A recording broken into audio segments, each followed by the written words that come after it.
ಬುಧವಾರ ಮಧ್ಯರಾತ್ರಿ ನಡೆದಂತಹ ವಾಯು ದಾಳಿಯ ನಂತರದಲ್ಲಿ ಪಾಕಿಸ್ತಾನ ವಿಲವಿಲ ಅಂತ ಇದ್ದು ಏನ್ ಮಾಡಬೇಕು ಅಂತ ಮೇಲಿಂದ ಮೇಲೆ ಟಾರ್ಗೆಟ್ಗಳನ್ನ ಗುರಿಯಾಗಿಸಿದೆ. ಆದರೆ ಭಾರತದ ನೆಕ್ಸ್ಟ್ ಟಾರ್ಗೆಟ್ ಇಸ್ಲಾಮಾಬಾದ ಅನ್ನುವಂತಹ ಪ್ರಶ್ನೆ. ಲಾಹೋರ್, ಕರಾಚಿ, ರಾವಲ್ಪಿಂಡಿ ಬಳಿಕ ಇಸ್ಲಾಮಾಬಾದ್ ಮೇಲೆ ಭಾರತದ ಕಣ್ಣು ಬೀರಿದೆ. ಪಾಕಿಸ್ತಾನದ ಮಸಲತ್ತು ಮಾಡಿದ್ರೆ ಇಸ್ಲಾಮಾಬಾದ್ಗೆ ನುಗ್ಗಿ ಹೊಡೆಯುತ್ತಾ ಹಾಗಾದ್ರೆ ಭಾರತ?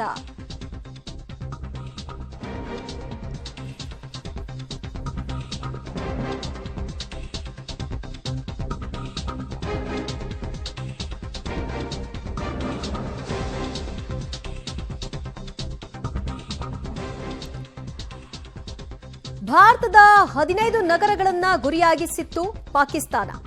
ಪರಿಣಾಮ ಆ ಟಾರ್ಗೆಟ್ ಅನ್ನ ವಿಫಲಗೊಳಿಸುವಂತಹ ಪ್ರಯತ್ನವನ್ನ ಈಗ ಭಾರತ ಕೂಡ ನಡೆಸಿತು. ಲಾಹೋರ್, ಕರಾಚಿ, ರಾವಲ್ಪಿಂಡಿಯಲ್ಲಿ ಯಾವ ರೀತಿಯ ಅಟ್ಯಾಕ್ ಗಳನ್ನ ಮಾಡ್ತು, ಈಗ ನೆಕ್ಸ್ಟ್ ನಮ್ಮ ಟಾರ್ಗೆಟ್ ಇಸ್ಲಾಮಾಬಾದ ಅನ್ನುವಂತಹ ಪ್ರಶ್ನೆ ನಿರ್ಮಾಣವಾಗಿದೆ. ನೀವು ಹೀಗೆ ಮುಂದುವರಿಸ್ತಾ ಇದ್ರೆ ನಿಮ್ಮ ಮಸಲತ್ತನ್ನ ನುಗ್ಗಿ ಹೊಡೆಯೋದ್ರಲ್ಲಿ ಅನುಮಾನ ಇಲ್ಲ ಅಂತ ಎಚ್ಚರಿಸಲಾಗ್ತಿದೆ. ಕಳೆದ ರಾತ್ರಿ ದಾಳಿಗೆ ಪಾಕಿಸ್ತಾನ ಮುಂದಾಗಿತ್ತು. ಭಾರತದ 15 ನಗರಗಳು ಇವರ ಟಾರ್ಗೆಟ್ ಆಗಿತ್ತು. 15 ನಗರಗಳ ಮೇಲೆ ದಾಳಿ ನಡೆಸಲಿಕ್ಕೆ ಯೋಜನೆಯನ್ನ ರೂಪಿಸಲಾಗಿತ್ತು. ಅದಕ್ಕಾಗಿ 2 ಕ್ಷಿಪಣಿಗಳನ್ನ ತೂರಿಬಿಟ್ಟಿತ್ತು ಪಾಕಿಸ್ತಾನ. ಇದನ್ನ ಭಾರತೀಯ ಏರ್ ಡಿಫೆನ್ಸ್ ಸಿಸ್ಟಮ್ ಗೊತ್ತುಪಡಿಸಿಕೊಳ್ಳುವ ಮೂಲಕವಾಗಿ ಅದನ್ನ ಅಲ್ಲಿಗೆ ನಿರ್ನಾಮ ಮಾಡುವಂತಹ ಕೆಲಸವನ್ನ ಮಾಡಲಾಯಿತು. ಅದರ ಅವಶೇಷಗಳು ಕೂಡ ಲಭ್ಯವಾಗಿತ್ತು. ಅದು ಚೀನಾ ನಿರ್ಮಿತ ಮಿಸೈಲ್ಗಳು ಅನ್ನೋದು ಈಗ ಗೊತ್ತಾಗಿದೆ.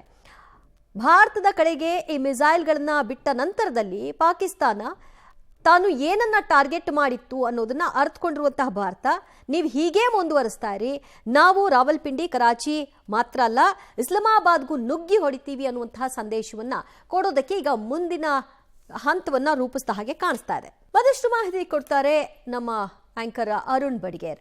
ಅರುಣ್, ಲಾಹೋರ್, ಕರಾಚಿ, ರಾವಲ್ಪಿಂಡಿ ಅದಾದ ನಂತರದಲ್ಲಿ ಏನು, ಈಗ ಪಾಕಿಸ್ತಾನದ ಒಳಗೆ ಹೋಗಿ ನಾವು ಒಡೆದು ಬರ್ತೀವಿ ಅನ್ನೋದನ್ನ ಮೊನ್ನೆ ರಾತ್ರಿ ನಡೆದಂತಹ ಏರ್ ಸ್ಟ್ರೈಕ್ ನಲ್ಲಿ ಪ್ರೂವ್ ಮಾಡಲಾಗಿದೆ. ಈಗ ನೆಕ್ಸ್ಟ್ ಟಾರ್ಗೆಟ್ ಇಸ್ಲಾಮಾಬಾದ ಆದ್ರೆ ಏನಾಗಬಹುದು? ಪರ್ಟಿಕ್ಯುಲರ್ ಆಗಿ ನಾವು ಫಸ್ಟ್ ಪಾಕಿಸ್ತಾನದ ಒಂದು ಮ್ಯಾಪ್ ಅನ್ನ ಕಣ್ಮುಂದೆ ತಗೊಂಡ್ರೆ ಅದರ ಚಿತ್ರಣ ಗೊತ್ತಾಗುತ್ತೆ, ನಾವು ಎಲ್ಲಿ ಟಾರ್ಗೆಟ್ ಮಾಡ್ತಾ ಇದೀವಿ ಅಂತ ಹೇಳಿ. ಅವ್ರು ನಮ್ಮನ್ನು ಎಲ್ಲಿ ಟಾರ್ಗೆಟ್ ಮಾಡ್ತಾ ಇದ್ದಾರೆ ದಿವ್ಯಾ? ಒಂದು ಗುಜರಾತ್, ಒಂದು ಪಂಜಾಬ್, ಒಂದು ರಾಜಸ್ಥಾನ ಮತ್ತು ಜಮ್ಮು ಕಾಶ್ಮೀರ, ಇವೆಲ್ಲವೂ ಕೂಡ ನಮಗೆ ಗಡಿ ಪ್ರದೇಶಗಳೇ ಆಗಿದೆ. ಗಡಿ ಪ್ರದೇಶದ ಭಾಗಗಳಲ್ಲಿ ಅವರು ಟಾರ್ಗೆಟ್ ಅನ್ನು ಮಾಡ್ತಾ ಇರೋದು.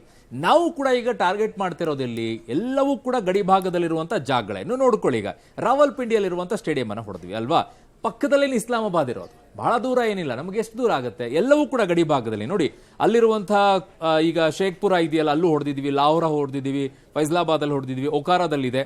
ಸೊ ಇವೆಲ್ಲವೂ ಕೂಡ ಭಾಗಗಳೇನಿದೆ ಪಂಜಾಬ್ನ ಗಡಿ ಭಾಗಗಳಲ್ಲಿ ಬರುತ್ತೆ, ಪಾಕಿಸ್ತಾನದ ಪಂಜಾಬ್ನ ಗಡಿ ಭಾಗಗಳಲ್ಲಿ. ನೀವು ಫಸ್ಟ್ ಪಾಕಿಸ್ತಾನದ ಮ್ಯಾಪ್ ಅನ್ನ ನೋಡ್ಕೊಳ್ಳೋದಾದ್ರೆ ಸಿಂಧ್, ಪಂಜಾಬ್ ಮತ್ತು ಬಲೂಚಿಸ್ತಾನ್, ಇನ್ನೊಂದು ಕಡೆಗೆ ಖೈಬರ್ ಪಖ್ತೂನ್ಖ್ವಾ ಒಂದು ಕಡೆಗೆ ಬರುತ್ತೆ. 4 ಪ್ರಾಂತ್ಯಗಳನ್ನಾಗಿ ನೋಡ್ಕೊಳ್ತೀವಿ ನಾವು ಟಾರ್ಗೆಟ್ ಮಾಡ್ತಾ ಇರುವಂತದ್ದು ಪರ್ಟಿಕ್ಯುಲರ್ ಆಗಿ ಪಂಜಾಬ್ ಭಾಗಗಳಲ್ಲಿ, ಅಂದ್ರೆ ಭಾರತದ ಗಡಿ ಭಾಗಗಳನ್ನ ಹಂಚಿಕೊಂಡಿರುವಂತಹ ಪಂಜಾಬ್ನಲ್ಲಿರುವಂತಹ ಹಲವು ಸಿಟಿಗಳನ್ನ ಟಾರ್ಗೆಟ್ ಮಾಡಿ ಇಡ್ತಾ ಇದ್ವಿ.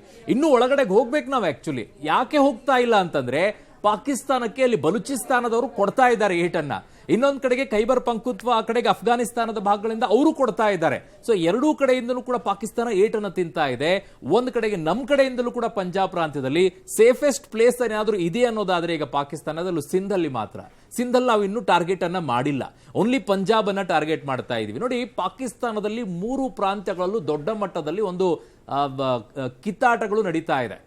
ದೊಡ್ಡ ಮಟ್ಟದಲ್ಲಿ ಒಂದು ಬಲೂಚಿಸ್ತಾನ್, ಇನ್ನೊಂದು ಕಡೆಗೆ ಖೈಬರ್ ಪಖ್ತೂನ್ಖ್ವಾ, ಇನ್ನೊಂದು ಕಡೆಗೆ ನಾವು ಅವರಿಗೆ ಹೊಡಿತಾ ಇರುವಂತದ್ದು ಪಂಜಾಬ್ ಭಾಗಗಳಲ್ಲಿ. ಸೊ ಇಸ್ಲಾಮಾಬಾದ್ ಆಗತ್ತಾ ಅನ್ನುವಂತ ಪ್ರಶ್ನೆ ಎಲ್ಲಾ ಕಡೆಗೂ ಎದ್ದೇಳ್ತಾ ಇದೆ. ನೆಕ್ಸ್ಟ್ ಟಾರ್ಗೆಟ್ ನಾವು ಅವರಿಗೆ ರಾವಲ್ಪಿಂಡಿಯಲ್ಲೇ ಹೊಡೆದಿದ್ವಿ ಅಂದ್ರೆ ಇಸ್ಲಾಮಾಬಾದ್ ಏನಾದರೂ ದೂರ ಇದೆಯಾ? ಮುಖ್ಯವಾಗಿರುವಂತ ಅವರ ರಾಜಧಾನಿ, ಅಲ್ಲಿಗೆ ಹೋಗಿ ಹೊಡೆಯುವಂತ ದೊಡ್ಡ ವಿಚಾರ ನಮಗೆ ನಮ್ಮ ಗಡಿ ಭಾಗದಲ್ಲೇ ಇದೆ. ಆದ್ರೆ ಪರಿಸ್ಥಿತಿ ಏನು? ನಾವು ಅವರಿಗೆ ಮೆಸೇಜ್ ಅನ್ನ ಕೊಡ್ತಾ ಇದ್ವಿ, ಬಾಯಿ ಮುಚ್ಕೊಂಡಿರಿ, ತಂಟೆಗೆ ಬಂದ್ರೆ ವಾಪಸ್ ಹೊಡಿತೀವಿ ಅಂತ ಹೇಳಿ.